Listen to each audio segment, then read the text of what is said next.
The single biggest opportunity I think we're all walking right past today is not solving for customers' confidence in us, but solving for customers' confidence in themselves. If customers aren't confident in a 5, 6, 7-figure purchase that they're going to make on behalf of their company, they're going to choose not to choose. I think this is the challenger sale of the next 10 years. I really do. How can I be the sales rep who shows up and engages customers in such a way where the customer says, I feel better about us, I feel better about our ability to make decisions as a result of interacting with that person? That's the way to growth, that's the way to trust, and that's the way to win. Well, joking aside, I think... joking continue. Sorry, let me say it a different way. Please continue the joking as we go through everything here. You're just talking to yourself? Yeah. Yeah, good. Is that weird? Yeah, no. Okay. All right. Hey, we should just do a podcast where we invite people on, but then I just talk to myself. I like it. It just like, people just watch it and go, what the hell? We'll call it the transaction. Or we can just call it... Craig ages gracefully. That's what we'll call it. Yeah. Oh, man. I appreciate that. Anyway. From ABM to PLG, from Medic to MedPick, the world of business is constantly evolving.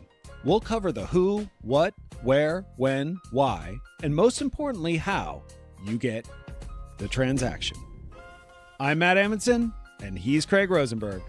Let's get started. So Brent is one of our famous guests. His claim to fame was not just being one of the co-authors of the Challenger, but dude, you traveled like 200 places a year talking about that, right? I mean, we could not see you, dude. And the thing was with Brent, he's such a good speaker. If you haven't seen it, you can find stuff online with him that like, it was, I saw the speaking stuff before I read the book.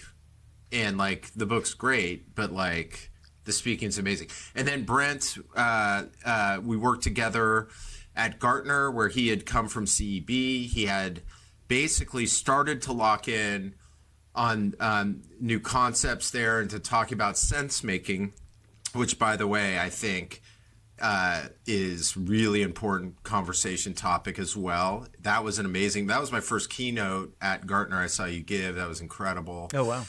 And now it sounds like you're off to doing new things. You can weave that in. But like, I'm just so excited to have the iconic Brent Adamson on the show.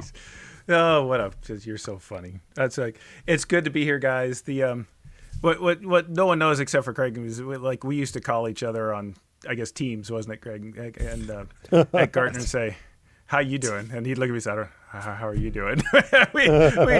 we just check in on each other every once in a while. But yeah.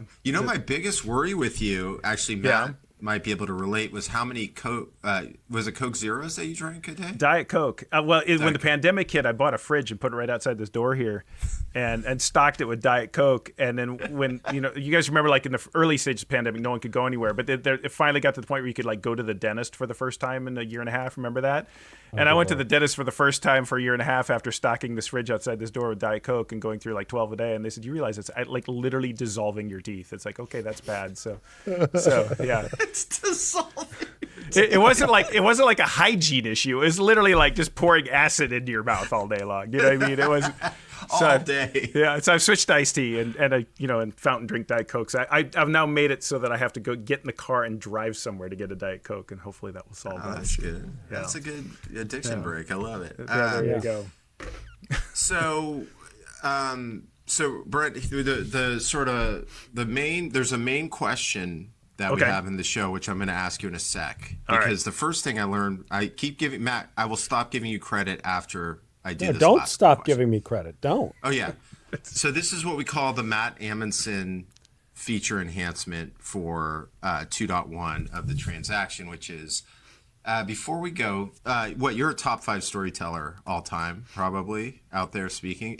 And so we just want to hear a story of either an amazing sales, heroic or not heroic, like sales transformation you saw, like from nothing to something, or a funny story about you on your travels giving keynotes and someone throwing you for a loop or something like that. Oh, God. I just want to start with an incredible story from you. So many. I'm so.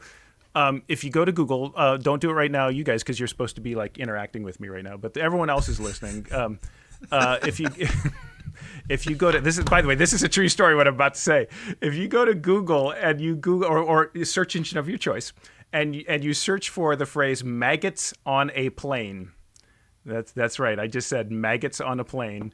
You will find a video of people deplaning an airplane in Atlanta with maggots falling, live maggots falling from the overhead compartments onto the seats. And in the background, there's a very tall, rather heavy-set dude in a white shirt with hair, who I promise you is nonetheless me, thinking, I'm not going to see my kids tonight because we have to get off the plane because there's maggots raining down upon the passengers. That is a true story. No. It made national news. So there you go. Yeah. That is mad. You didn't see that coming, did you, Craig? Yeah. You gotta be kidding, man. No, it's a true story. Did you want to follow, Matt? Did you have a follow-up question? Said maggot attack. Where would you like to go with that? And that, ladies and gentlemen, is the transaction. We'll see you later.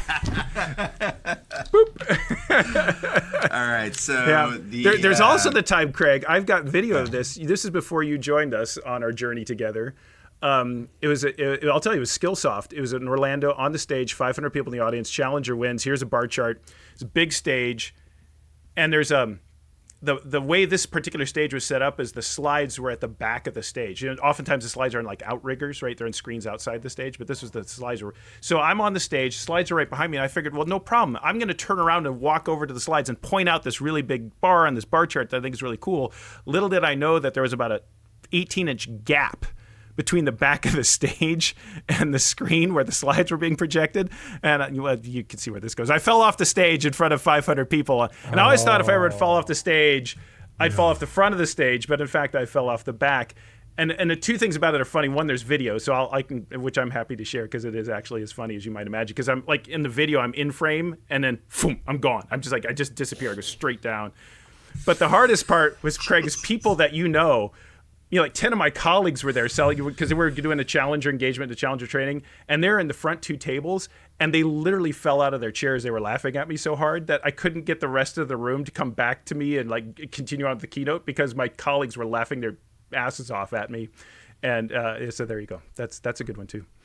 That's not maggots on a plane, but that's pretty good. Yeah. Well, they're both amazing. Yeah. You know, that question, Matt, is such an enhancement because we can never stop being surprised. No, every show that we've started with that question, it always starts off with a bang, which is great. And I, although I was instructed not to Google maggots on a plane, I did, and can confirm that there is. It's true, isn't it? It's like you see me in the background. I'm a yes. tall guy with the white hair, with the actual hair, saying, "I'm not getting home to my kids tonight." That's the only thing I was thinking is, you know, yeah. and I mean, that also shows Matt's multitasking skills because, Matt, we couldn't tell that you were on Google at the time. Oh, awesome. Literally, by the way, can we just park on this story? Who cares about sales and marketing? Let's talk about the story for a minute, right? So I'm on this plane, and we're backing up from the gate, right? We're on the tarmac, and we're backing out, and all of a sudden, before I had a lot of status, I'm way in the back, and this woman stands up in the aisle and starts like beating on her head and like acting really crazy, and the flight attendant's like, ma'am, this is an active runway, you have to sit down. And she starts yelling, maggots, there's maggots, and everyone's going, what is going on? And she's screaming, there's maggots. And then all of a sudden someone else freaks out, and it's like dominoes. It's like people start like this wave going through the plane, and people standing up and losing their minds, and then all of a sudden the plane stops, and anyway, it was maggots. Yeah, it was. But what did it come from? I mean, I'm going to ask the question that the listeners want to know the answer to now. Like, what was the source? I think in some ways it almost doesn't matter, does it? but apparently, I not completely clear, but they were in the overhead compartment. Apparently, someone had brought on some sort of spoiled meat or something in their luggage in their carry-on, and it opened up and spilled out. Yeah, God. This is a true story. Yeah, bro, you're gonna have so many likes on your cut to this transaction episode. I haven't told the maggots on a plane story in probably 10 years, so that's good. Oh my God! Just took me. Oh man! Yeah. And Matt's just staring at the video. And the pictures. You can see his eyes watching in horror. All right. I'm gonna close. I'm closing that Focus, tab. man. I'm Focus, closing man. that- This is why I the tab told is you not to closed. look, because once you go there, you kind of go down a rabbit hole. I mean, I'm so creeped out, man, and I'm yeah, that's amazing. All right, well, shall we? Yeah, whatever you want to go talk about. The main question. Well, Okay. the question we want to ask you, Brent, is what's something that the market thinks that they're doing right today, or some things? It could be multiple. It could be methodology, approach, tactics, etc. And they're actually wrong, and they should be thinking about it different. And what is it, or are those things, and what should they be doing differently? How much time you got? We have 33 minutes and 22 seconds. All right, then I'll pick the short list. But by the way, I'm sorry, I got to interrupt. Those calls that Brent talks about, he had a list of things that were driving him crazy. Always. I'm not basically, the last 20 years of my career have been just screaming, "Get off my lawn!" to a whole bunch of heads of sales and marketing. Right. So the Nick's book is done. It was done in the sense the manuscript's written. It's off to the publisher. We're now in a waiting game until September 9 when it comes out. It has a name. It's called the Framemaking Sale. That title will become more and more clear over time. My co-author Carl Schmitz, former CEB, are with me. We're doing roughly weekly, sort of little short videos where we talk about little different pieces of it. Every single chapter of that book, in some way or another, Craig, is a takedown of some aspect of sales. So I basically did the same thing in this book I did for Challenger Sale, which is I just put a big old chip on my shoulder and wrote the whole thing out of anger, which is probably not super productive or healthy. But there's a takedown on customer centricity. There's a takedown on thought leadership. There's a takedown on value selling. There's a takedown on sales and marketing integration. But there's a couple.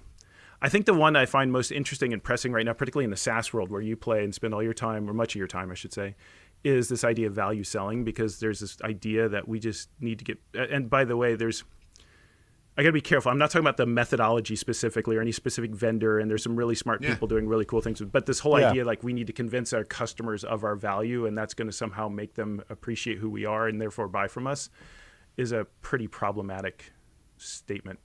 So anyway, so that's one. And there's go. Let me take a breath and see. Well, let's beat on that. I mean, and then you get ready with some others. But like that is a shocking start to the answer to the question. So what do you mean by that? Should we unpack it a little bit? So yeah, please. So let's back up. Or maybe move up to a sort of a higher level disagreement. And Craig, you'll know some of this because this is some of the stuff we were talking about together actually while we were still at Gartner. But it all stems from a single bar chart, as so much does with the work that I do. In this case, it's a bar chart where we were trying to understand the drivers of what we call a high quality, low regret deal. So this is a deal where your customers buy the broader solution with the bigger the bigger solution with the broader scope, and they feel good about it at the same time, so they have less regret. The opposite of that would be essentially either transactional sale or, more likely than not these days, no decision, right?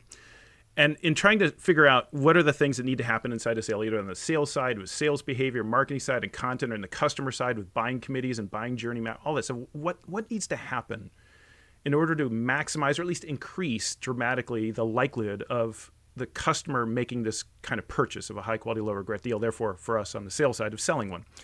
And I think in some ways, Craig, you already know the punchline to the story, but the single biggest driver by far, like orders of magnitude bigger than any Challenger-related attributes, bigger than anything else we've ever tested, was simply the degree to which customers are confident in the decision that they're making on behalf of their company. And so we call this decision confidence. And it turns out, and maybe one of the single biggest no-duh sort of statements maybe that I've kind of stumbled across and written about is that if customers aren't confident in a 5, 6, 7-figure purchase that they're going to make on behalf of their company, they're going to choose not to choose. They're going to put it off. They're going to study it more. They're going to wait and see. They're not going to buy. Now, here's where it takes this weird left turn. This gets into these first sort of, if you will, disagreements. Because when I share that data, I show that to CEOs, big, small companies, doesn't matter, CROs, CMOs, CCOs, the reaction is almost inevitably, at least initially, the same, which is, of course, right? It's kind of what Matt, you did just now. It's like, yep. It's like if customers aren't confident, they're not going to buy, right? But what's interesting is, but then what I find often in the C-suite, at least, what they say next is and that is why, like with a very lot of confidence, and that is why we need to make sure that customers have confidence in who we are. They have confidence in our brand, have confidence in our product, have confidence in our people. That's why we need to be a thought leader. That's why we need to be a trusted advisor. That's why we need to demonstrate the value that we can deliver to their company. And they're all very emphatic and talk like William Shatner like this, right? And but what's interesting, though, is when you unpack this decision confidence, what you find is that the sort of the dimensions of decision confidence that matter most, the things that are going to drive this outcome that we all want, is the degree to which customers tell us they're confident in things like, how confident are we that we even ask the right questions in the first place? Mm-hmm. How confident are we that we've done enough research? How confident are we that we've thoroughly examined alternatives? And the point being, when you look at all these dimensions of customer confidence that sum up to this huge driver, none of them have anything to do with the supplier at all. It's not that they're customer centric, they're supplier agnostic. And so this is why I literally quit my job, put everything on hold, put my family at risk, and decided I'm going to write another book, is because I think this message is so interesting and so important that the single biggest opportunity I think we're all walking right past today is not solving for customers' confidence in us, but solving for customers' confidence in themselves. And that to me feels like a really, really cool way to go to market. And so the book is an unpacking of that entire story, and the method, not the method, because it's not really meant to be a methodology.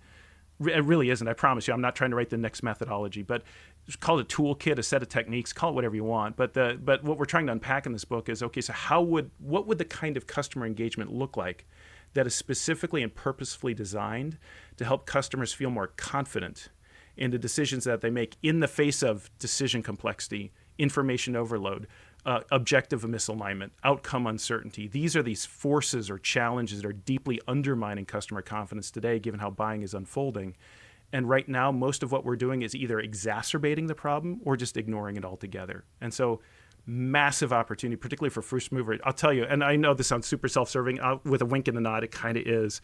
But if anyone wants to give me a call on LinkedIn and get the training started, get the workshops going before September 9, you have a massive first mover advantage right now, because Craig, I'm telling you, man, I've not felt this strong about something I've been associated with since about 2009.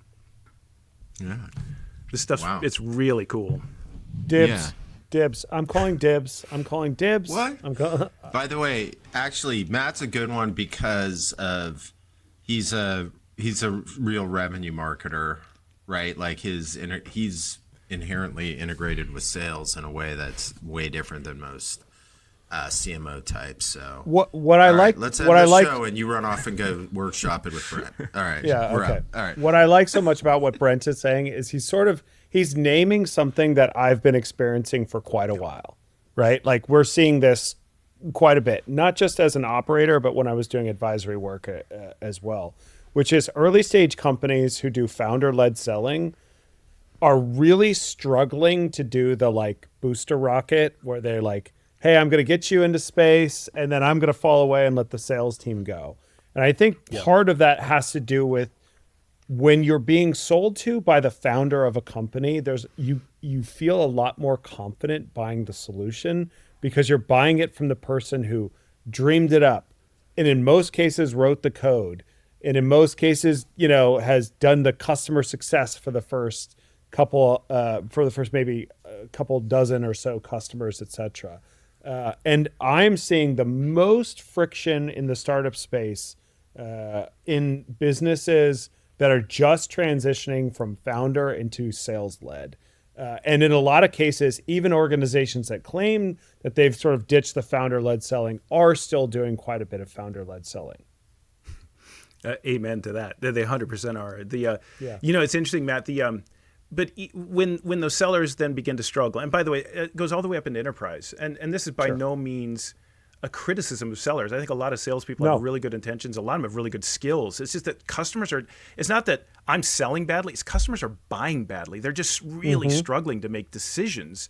And we weren't really trained or deployed to specifically and very purposefully help them decide, right? So this is where value selling, and again, this is not, because I realize there's companies out there with names like the value selling attached, and this is not a specific attack on any, or it's not even an attack really, but what happens, and you see this in annual reports, you see this in investor calls, we need to do a better job and get crisper on conveying the value of our solution to our customers, because if they understand our value, et cetera. So we build the business case, we build the ROI calculator, we demonstrate all the different things, the ways that our solution is going to provide value to our customers, and we show it to our customer. And what I find really interesting, every one of us on this call has been in this situation, it's so maddening and yet it's so familiar, is that the customer looks at you and says, no, I believe you. I see the value of your solution, but we've decided to go in a different direction. Right, that one hurts, doesn't it? It's like, okay, that literally happened to me last week. It's like, God damn it. So it's like, so the solution to that is not to get crisper on your value. They've already admitted that they see value in your solution. The problem is they weren't fully aligned in this problem they were solving in the first place that leads to the need of your solution. Right, so we tend to think that value, the perception of our value, is going to generate customer confidence. And I think the better way to think about our value and the perception of our value is it's a way to demonstrate customer confidence. And what I mean by that is not an input to confidence, but an output. And specifically, it's an output of their collective agreement as a buying group on the objectives they're trying to achieve. The tactics are the means by which they're going to achieve those objectives.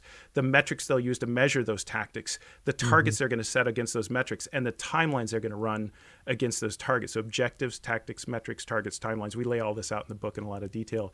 But if customers, any one of those 5 dimensions creates space or opportunity, surface area if you want to get really fancy, for opportunities for lack of confidence or confidence erosion. If we're not aligned at each one of those levels, I can still perceive your value, but not perceive its relevance. And that's what matters. And so the question then becomes, how can we not help customers see our value? Rather, how can we help our customer stakeholders become more confident in their alignment across each of those 5 areas? This is one of the 4 chapters where we get deep into different solutions for different kinds of confidence. But this circles back to your question, Craig, where I said value selling is something we kind of take apart. It's really interesting to think of value as an output as opposed to an input to confidence. Super interesting. That is amazingly interesting. By the way, you already said it, but could you repeat for me? Because the 5, what are the 5 vectors or whatever we want to make sure I bang those out in a hurry. By the way, my co-author Carl is like, dude, you can't make 5. No one's going to remember them. He said, I can't remember them, and I hate you for it. So we call it OTR, Objectives, Tactics, Results in the book. We call it so Objectives, Tactics, Results. Results has a couple dimensions. There's the metrics, the targets, and the timelines. So it's what are we trying to do? How are we trying to do it? How will we know when we get there? That's kind of essentially that's the sort of the high level idea. And it's like, and notice, Craig, man, I could look at the value. You could give me an ROI calculator and I could look at it and say, oh yeah, I totally see the value of what we're doing. But you might be the right answer to a different problem. It's like, there's a guy named Tim I know really, really well. He's the GM of a big enterprise software company. I told him this story. He said, oh my God, that literally just happened to us last week. We lost a $15 million deal when the customer decided to go in a different direction. I looked at him. He's a friend, so I could say this to him. I said, it kind of sucks being your customer's number 1 solution to their number 3 problem, doesn't it? And he said, I hate you right now. But yeah. It's not that customers seeing your value is bad. Of course not. It's critically important, but there's an order of operations to value perception that I think really matters that, again, we kind of walk past. And then on the tactics, what do you unpack that a little bit for us? Yeah, I'd be happy to. So I feel like that guy says it's in the book, but it is. And so I apologize. So am I straight up shilling for the book? Yes, except it's not available yet, but I'd love for people to read this. You can shill. Yeah. Okay. Course. All right. So, but anyway. Yeah. Everybody wants to know what's going to be in it, just given the fact that like the Challenger Sale became the playbook for most go-to-market organizations. Well, I'll tell you, and I mean years. this with huge humility. People don't buy it sometimes. They think I'm an arrogant prick, but I'm from Nebraska. We're very humble people. If this book came anywhere close to that, but I think this is the Challenger Sale of the next 10 years. I really do. I think this is the next book of our time because it sums up where we are. And so this idea, Craig, of so objectives, you hear a lot in sales about outcome-based selling or what are your customers' outcomes. It's kind of similar. What are our objectives? What are we trying to do? Now, the thing about objectives is they're stacked, right? So there's corporate objectives, and then that rolls down to a CMO's objectives, and that rolls down to, so on down the line. So you start maybe at the top of a company, there's a set of objectives, like we're trying to expand market share in Europe by 15% or something. There's an objective. All right, well, how are we going to do that? And there's lots of different tactics you might use to do that. So then below objectives are tactics.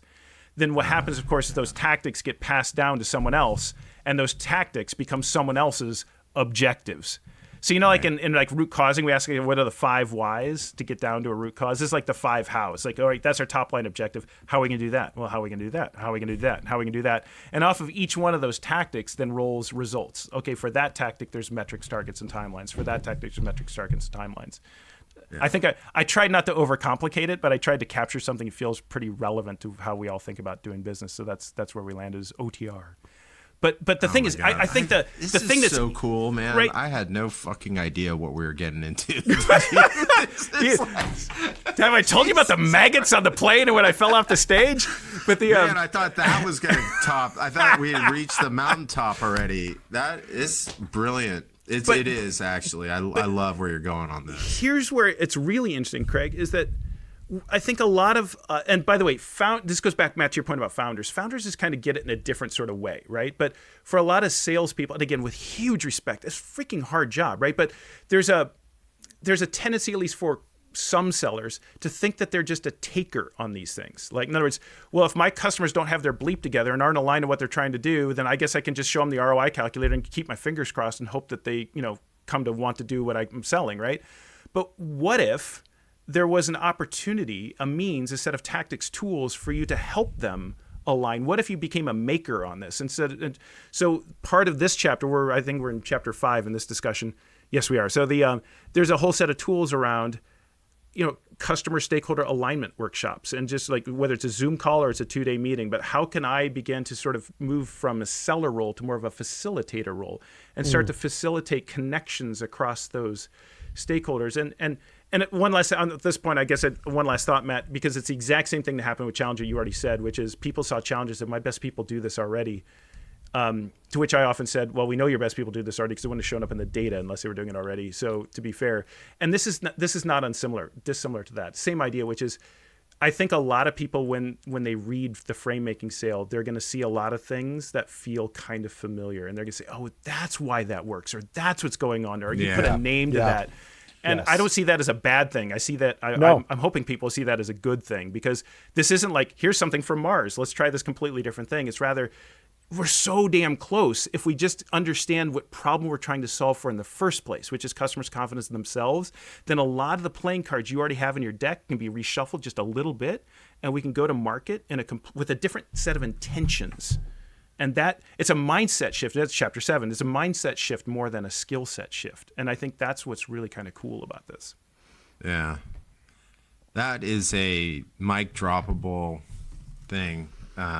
I said thing because I wasn't sure of the word to say there. We'll edit something more profound in. But, one of the things... Craig, can I just say, man, I love you, man. I miss working with you. You guys don't know, but it's like, if I had a hard day, I just give this guy a call and we would just commiserate. It was just, this guy.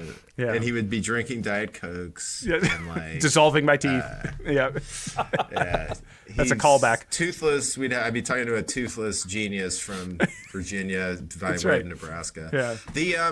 So 2 things. One, I do want to dive into an area. I'm hoping that we can nail a couple things here, particularly ones that potentially put Matt on notice, which would be really cool. I just want to get your reaction, reaction to the reaction.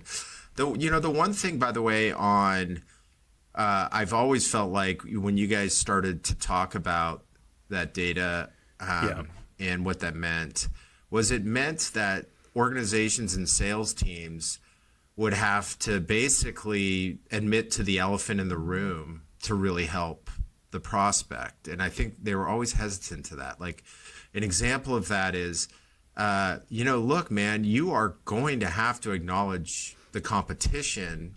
Yeah. Mm-hmm. You are going to have to give in on areas where you aren't better.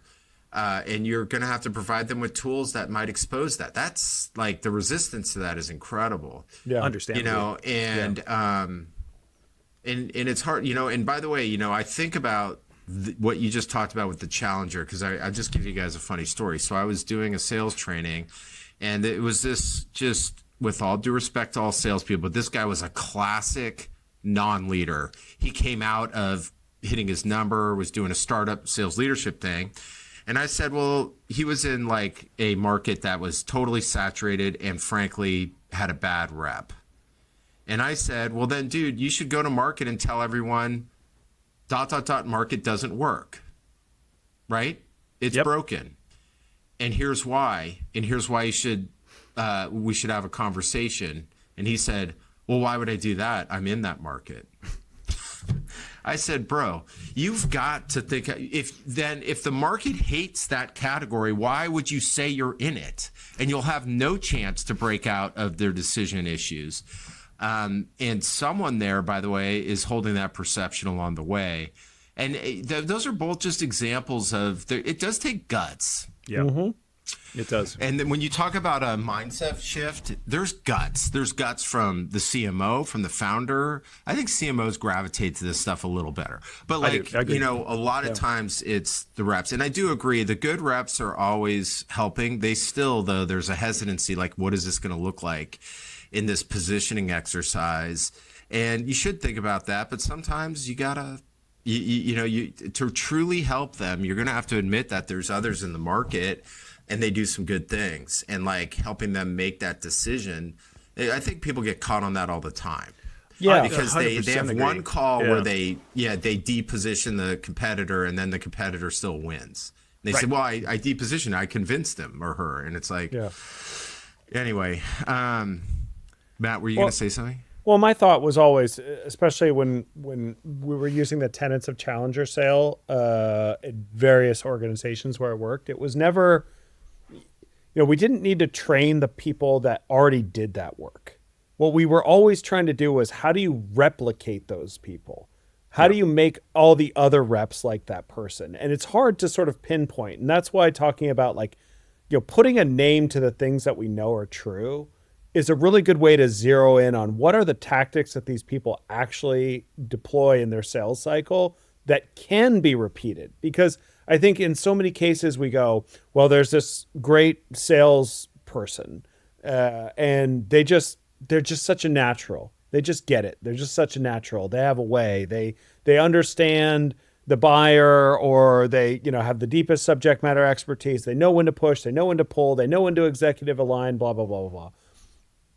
And it's always hard to then say, like, how do I go make shiny example of great salesperson into the sort of standard by which all salespeople operate. So having Challenger Sale was a great way of sort of putting the name around what people are doing. And I'm excited to think about it this way, because what I think is different is, I remember the day Challenger Sale came out on November 10th, 2011. Why do I remember that? Guy. Why do I remember that so vividly? It was my 30th birthday, and it was like, what? It was like 5 weeks after. It was like 5 weeks after I started at Marketo, and people were already talking about Challenger Sale before the book came out, because the Marketo sales culture was like, we read a lot of books around here, and I remember Bill was like telling everybody, oh, you got to go out and you got to buy Brent and Matt's book, and I think he bought it for the whole sales team. The very first big sale was Stephen Powell was the global head of sales at Intercontinental Hotel Group, and he bought 1,000 copies for his entire sales team the week it came out, and we were blown away. But yeah, it actually, Matt, so you may not know this, but the first time we presented it publicly was in May of 2009. That's when we conducted the research and presented what we called an executive retreat at CEB. And there were a number of companies in that room. ADP was there, Xerox was there, and those guys were up and running, deploying Challenger before the book even came out, right? And that's kind of where we are right now with Framemaking, which is why I'm super excited about replicating that early mover advantage. But Craig, it's really funny, by the way. Kevin Hendrick, who's now retired, he was one of the heads of sales at ADP, and he was looking through the materials, and he looked at me, stopped me, and he said, "This is amazing." And it was, you could tell, like we just found something, like it was like lightning in a bottle. And he looked at me, said, totally unexpectedly, although it seems obvious in retrospect, he said, "Can you come train every one of my salespeople to do this tomorrow?" And I said, "Kevin, we found this last week." It's like, no, we can't. I mean, like literally what I'm showing you is a week old. And like that's where we were back then. And that took us a while to get up, up to speed and deploy it. But Craig, if I may, because you said something that really struck a chord with me, because it's very personal, which is, look, I'm on the back nine, right? I'm 56 now. I don't know how the hell that happened, but if there's, you and I are collecting lessons as we go through this crazy life, right? Like top of the list is I don't know how to be a father very good, but that's a different story in a different podcast. But But if there is something that's really troubling or a problem, don't run away from it. Run right at it is one of those lessons that every one of us has to learn 1,000 times over and over again. And in sales, it's the exact same thing. If there's I can't tell you how many times I've been on a sales call with, where I'm the subject matter expert and we're in the rented Ford Taurus out in the parking lot and we're about to walk in and they say, whatever you do, don't bring this up because they don't agree on that. Or whatever you do, don't bring this up because the competition does that. And it's like almost guaranteed what I found with experience over the years is whatever they said don't bring up was probably most likely the very first, but one of the things you absolutely should bring up, right? Because if you can't get agreement or alignment on that thing, you're kind of toast. So now there's ways to do that. And something we've worked really hard at this book is it's a little bit of your point then, Matt, is to make this stuff feel replicable and tactical and doable. So it's not just like a bunch of sort of concepts. We talk a lot about empathy and how important empathy is, but then we share a technique for how to effectively, if not become more empathetic, then to essentially approximate empathy, right? We call it hypothesis-led empathy. And it's like literally just a very tactical thing you can do to engage customers with words of emotion. And if this sounds too weirdy or tree huggy, it's not. It's actually really powerful. But we get into these really tactical kinds of things in the book beyond sort of like tools and frameworks and things like that are also in there. Yeah, but what the frameworks do is you're going to get the head nods on the pieces and nobody can put it together into an overall approach. Yeah. And then into their tactics and their strategy. So you obviously, I like what you said. I feel this all the time. It's like, it's very hard to surprise people. In the game if they've been around for a while, but it is powerful to put it into context, right, and to put it into a framework or approach. Okay, really quick. So I want to go back to things that I know Matt believes that you said you're going to debunk. Thought leadership, go. Oh, thought leadership. All right, so sorry for all marketers out there. I'm about to take you behind the shed, but it's done with love. But so as you guys know, so we just talked about 2011, the Challenger book comes out, and the whole point is the way you're going to win today and differentiate yourself in the marketplace is not what you sell, but how you sell, and to show up with customers with a commercial insight that changes the way they think, not about your business, but about their business. There's Challenger sale in literally 15 seconds. Somewhere shortly after the book coming out, we began to think, all of us collectively as a profession, like how can we approach customers with these ideas, these insights about their business, show them new ways to make money, save money, sort of related, but independent of that, somewhere around 2013-14, every CEO in the world on the same morning, I'm convinced of it, all struggling to differentiate themselves on solutions. We'd all built out solution sales and these big complex solutions to differentiate ourselves, and it turns out all our competitors did too. So our solutions were just as commoditized as our products. And so somewhere in 2014, every CEO woke up, looked in the mirror and said, wait a minute, I've got it.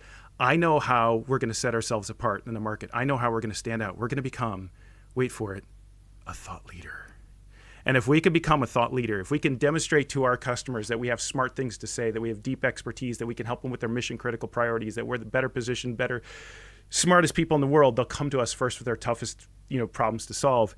Shortly thereafter, of course, and no disrespect at all to HubSpot, in fact, they're a partner of ours in a different venture I've got going on, but they said, hey, I've got technology for that. We're going to call it marketing automation. And marketers all woke up and said, I got a strategy for that. We're going to call it content marketing. And we all just got on this sort of like bicycle of just producing huge amounts of high quantities of high quality content to demonstrate to the world that we're different and smart. I call this the smartness arms race. And if you fast forward about certainly going into the pandemic, and no question now today coming out of the pandemic and beyond, it's like we're all just awash. Just the world, and with AI, it's just like times, what was that, forces of, orders of magnitude now. But we're all swimming in content. And I think where we landed is the smartness arms race has ended in a tie. And the only one to lose is your customer, because they're the ones that are now swimming through all this stuff, just trying to figure out what to do in the first place. And what I don't need now is yet another white paper, another video, or another infographic. What I need is for someone, please anyone, just kind of help me make sense of all this stuff so I know what matters, I know what questions to ask, and I can make a decision I feel good about. If you could be that person, that's pretty powerful. That's all. Matt, your reaction? I mean, he's not wrong, right? Like there's, this is part of what we've talked about, really since the sort of 2.0 version of the transaction, which is like the old playbooks that don't work. I think that there are there are people who are still able to tap into this in a way that becomes very effective for them. People like Adam Robinson and other CEOs who are very online, very on LinkedIn. Where that is, hey, I'm here, I'm having a direct conversation with you.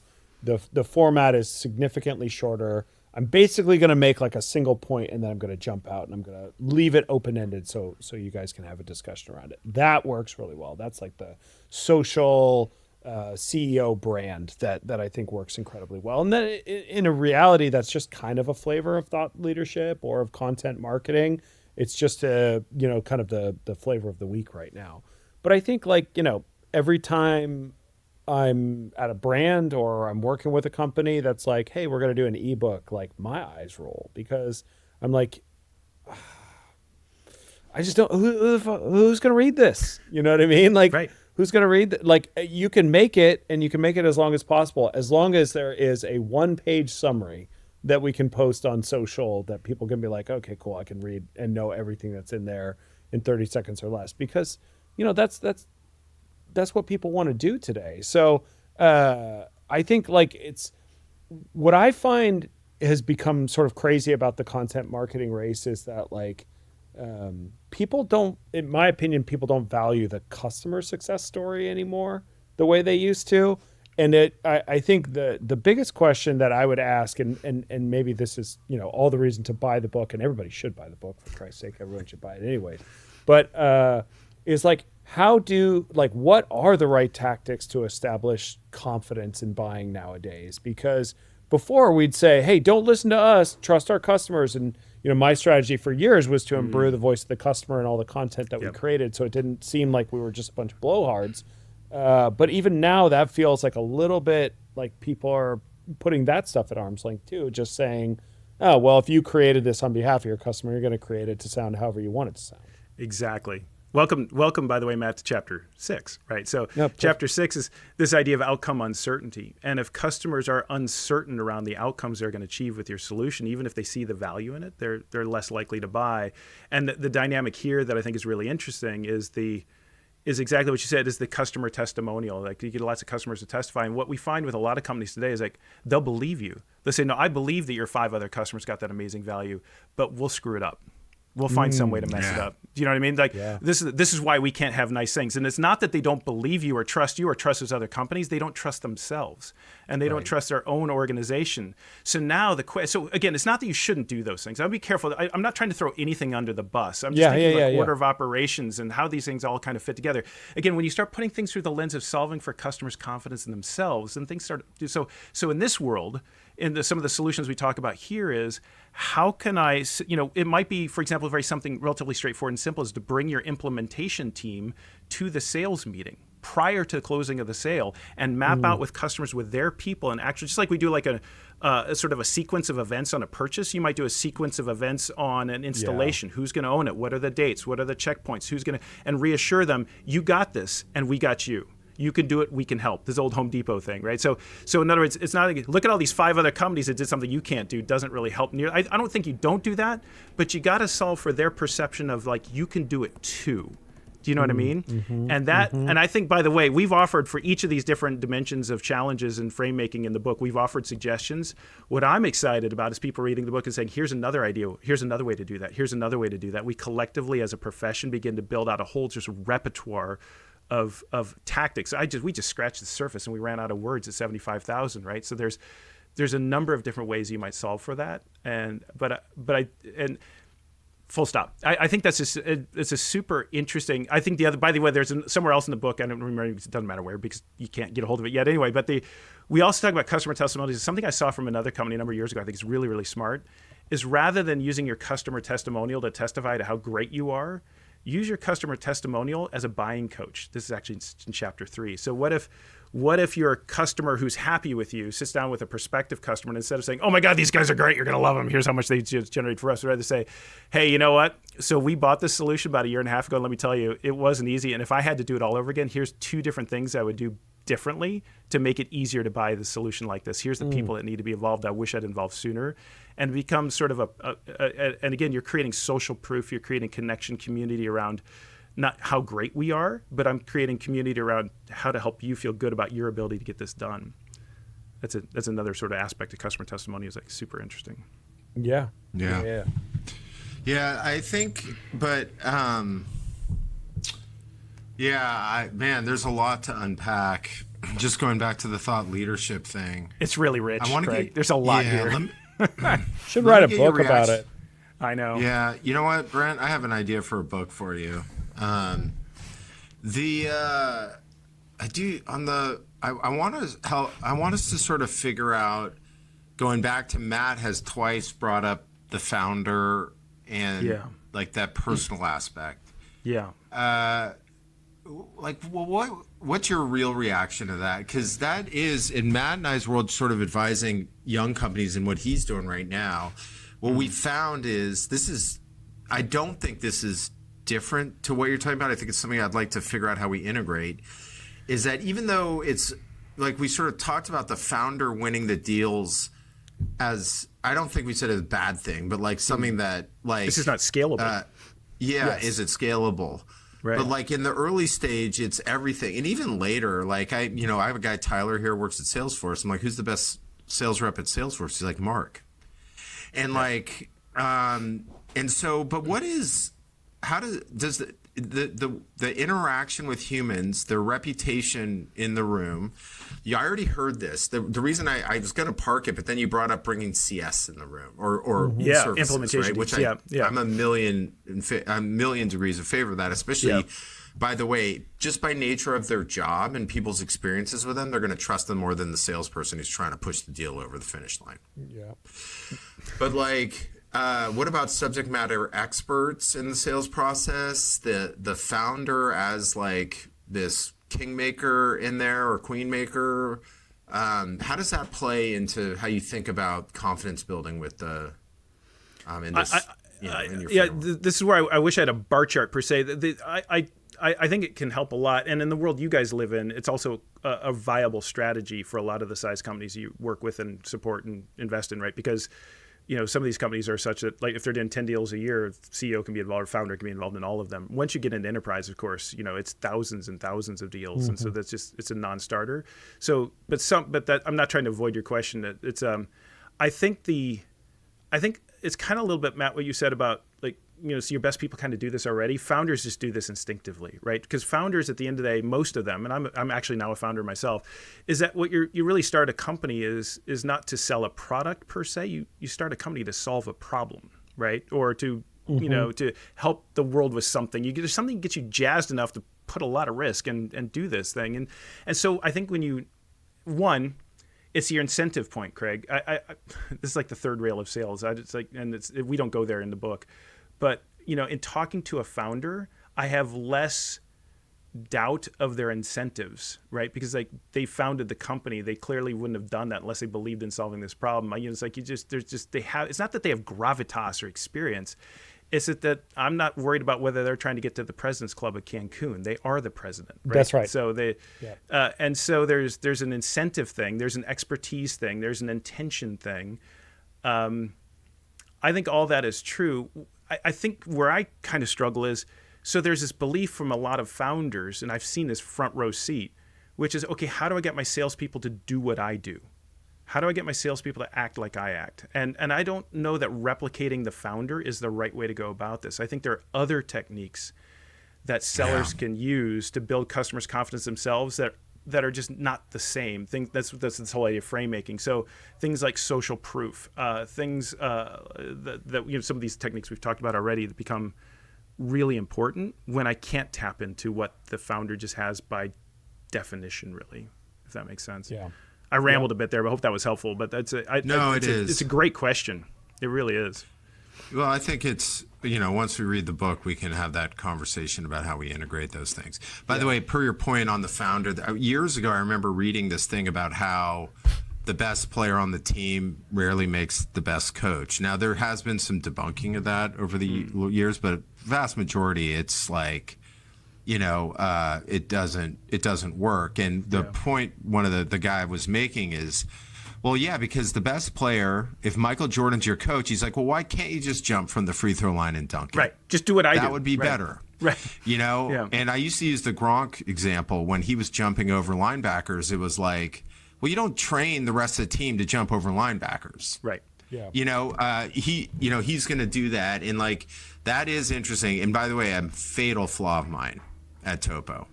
Yeah. It was a cause of incredible friction between me and the sales team because I was like, well, why not? Like, why can't you go do that instead of figuring that out? So I think that's a good point. By the way, there's like a gas leak in one of your places, and so please escape the building as soon as possible. What is that? Oh, okay, there. I think that's Matt. Yeah.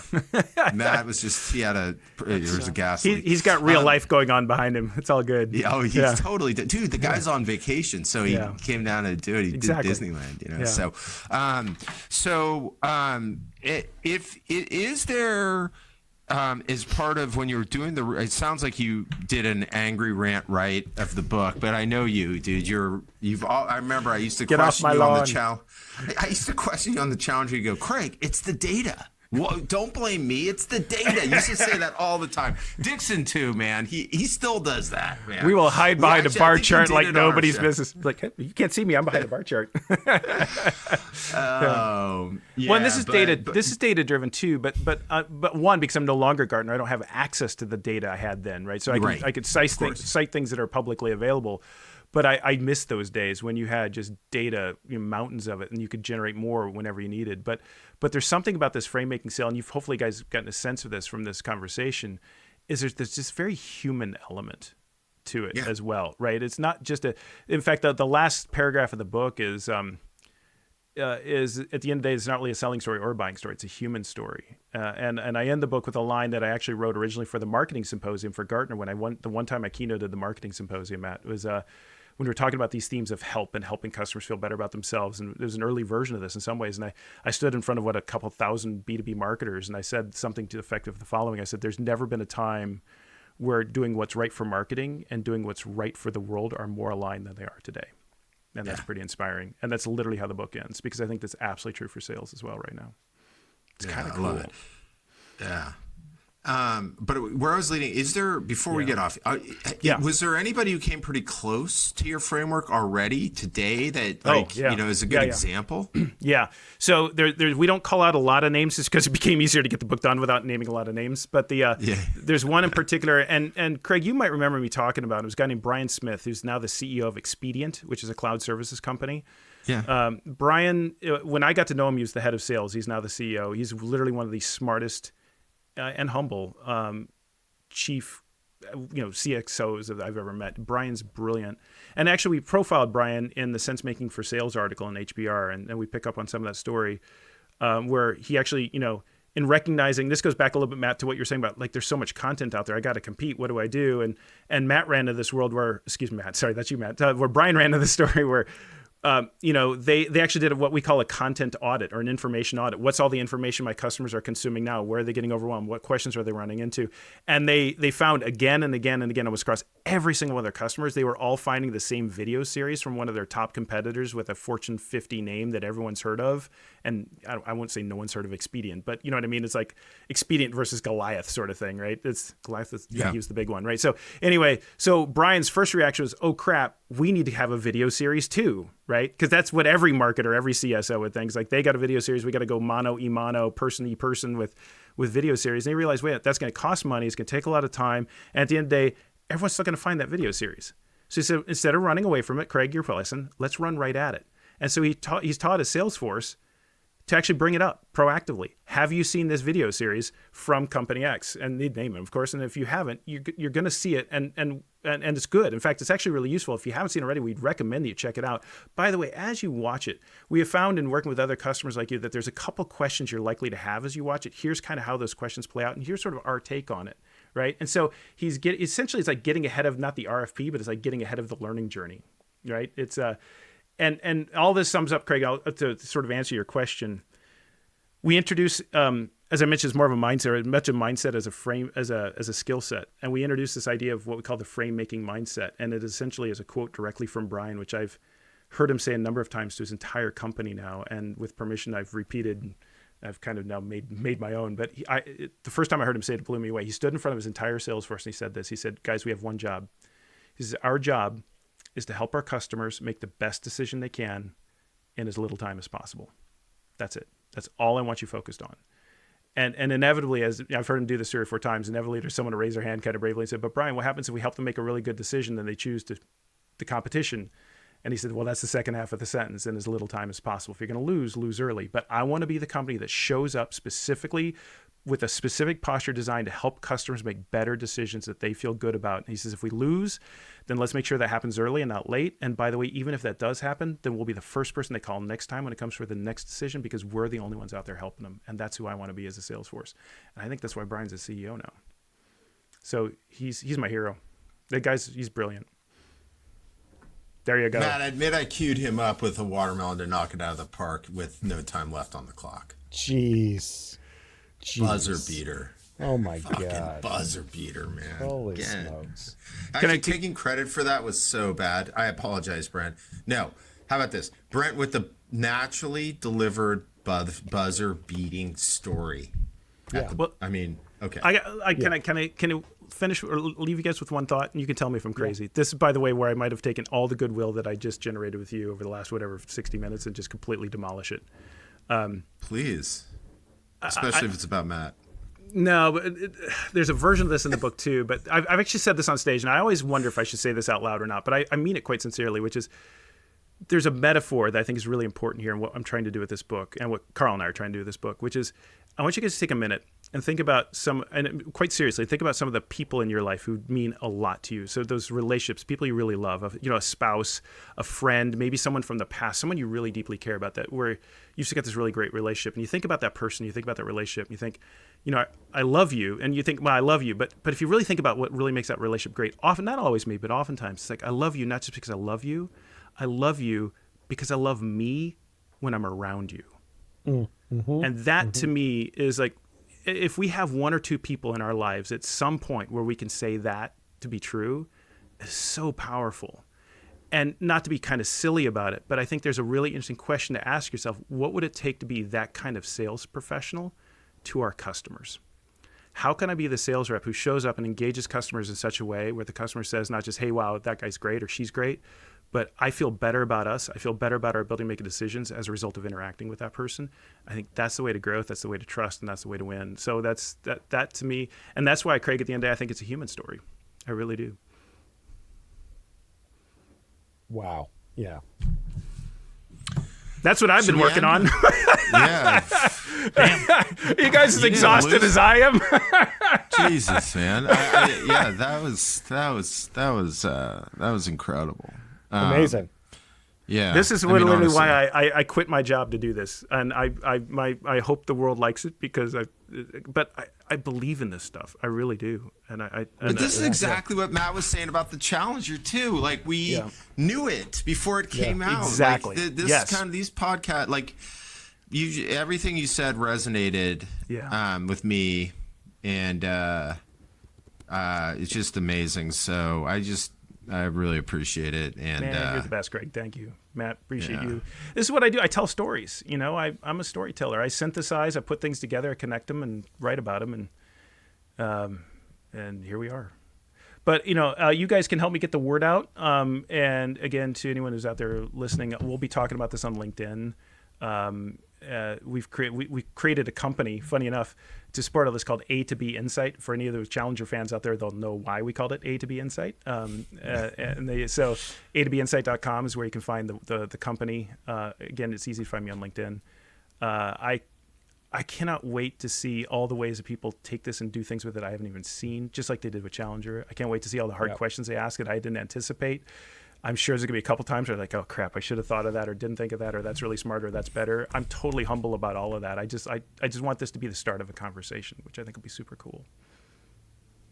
Awesome. Well, I think if there's more conversations like the one that we had just now, it's going to be a rip-roaring success. And I think, to your point, probably ends up being the new playbook that we use for the foreseeable future. Because, gosh, like I can't even tell you how many times I've referenced the Challenger sale over the last 13 years. It's crazy, isn't it? It's humbling. You got an early bird customer in Matt too, so sweet. that's a win-win. Yeah. Thank you, man. Appreciate Yeah, it. this was amazing. That is what we wanted to do on the transaction. And so I'm going to say, let's go. Maggots on a Plane. Awesome. Go, everyone, go check it out.